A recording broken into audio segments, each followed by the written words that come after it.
Futurism, the online publication, reports on a new pediatrics open science study tracking more than 8,000 American children for 4 years, beginning at age 9 and 10.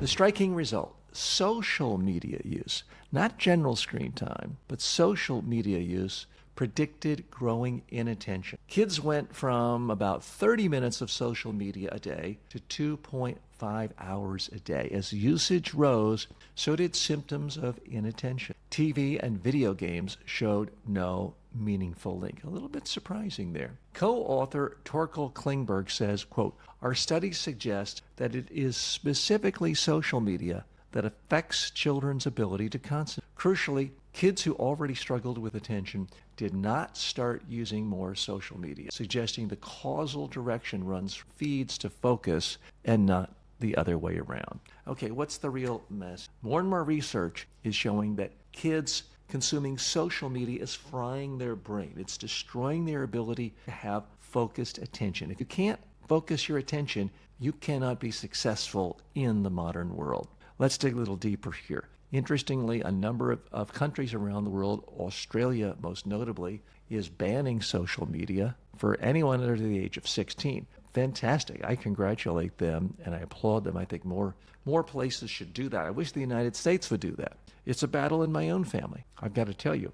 And I don't know about you, but I find it harder for me. And I don't spend a lot of time on social media other than responding to you when you leave comments for me or ask questions for me on social media. But I find even the act of going through and reading all the comments and then responding to the comments, which I try to do every few days, kind of fries my brain. And to me, the solution is turning off all the screens and reading a good old-fashioned paper book. Right now, I'm in a book called Capitalism. It's about 900 pages long, very thick, very dense. And the beauty of having a paper book is there are no hyperlinks. I can't go down a rabbit hole. If there's a word I don't know, there's not an easy way of clicking it to look up the definition. No, maybe that's... But if I'm reading a paper book, I can't instantly see a text come up, quickly check email, because it's a paper book. So my recommendation to you is, if you are a parent, try to do what I do in my own household, is have a time in the night,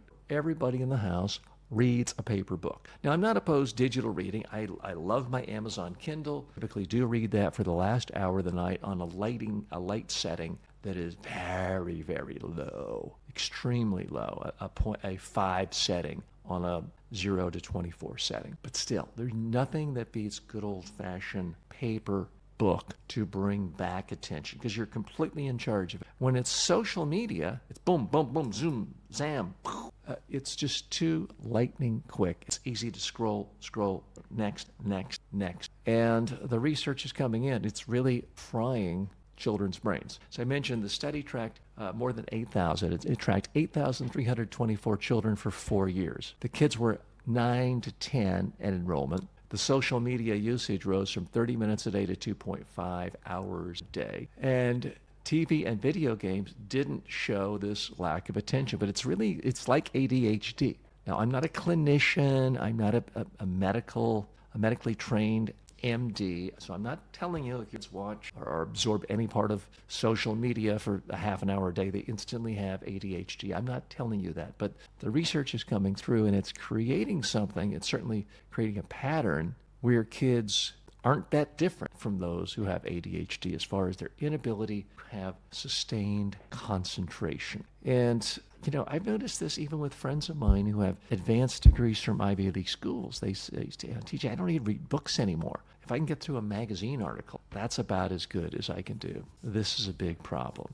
Now, ADHD is a growing public health concern. 1 in 9 American children are diagnosed that way. Over 7 million U.S. students diagnosed in 2022. That's up from 6 million back in 2016. What is the solution? Some countries like Australia and the Danes are simply saying it's illegal. If you can't prove you're over the age of 16, then social media companies are not allowed to give you access. There are some in America who say, well, that's ridiculous. That's a violation of your freedom of speech. Okay, but we already age gate a lot of other things. We age gate selling alcohol. We age gate cigarettes.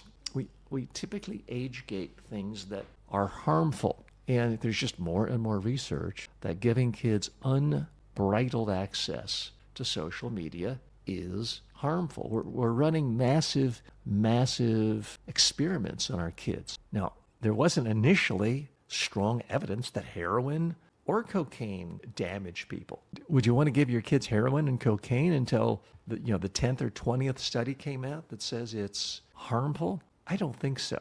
So can we live in a world where AI is so good at so many things and it's replacing forgive me if this sounds condescending, it's replacing relatively low-skill jobs like driving. Now, I understand driving can be difficult. I don't like driving. I'm good at it. But we are already seeing autonomous vehicles, whether it's Google or whether it's Tesla or Waymo, putting some drivers out of business. It's certainly predicted that we're going to see millions of drivers put out of business and become unemployable just here in the United States in the next, well, let's say 5 years. But it's going to do it to a whole lot of other professions as well, not just blue-collar professionals, but attorneys, radiologists, and others. What's the solution if you want a career or if you want your career? It's going to be that you have to do something that's too hard for AI to do. Ultimately, perhaps AI can do everything, but in the short to medium term, I think the only solution is you and I have got to figure out how to do things that are hard to do and valuable. I don't know how you do that without sustained concentration. And if your brain is fried because every 2 seconds you're looking at another image or another crypto bro in front of his airplane, some sexy, scantily clad person next to him, it will fry your brain. I don't know how you're going to create something of value. Anything really valuable to do in our society where you are paid for it typically means you're doing something that other people either aren't willing to do or can't do. Now, I don't want to do things that people aren't willing to do because they're horrible or nasty or painful or unethical, but I do want to do things that are hard to do, which is one reason why I'm doing a podcast every single day, because most people can't do that or they don't want to do it. It seems too hard. Now, you might have no interest at all in doing a podcast. That's okay.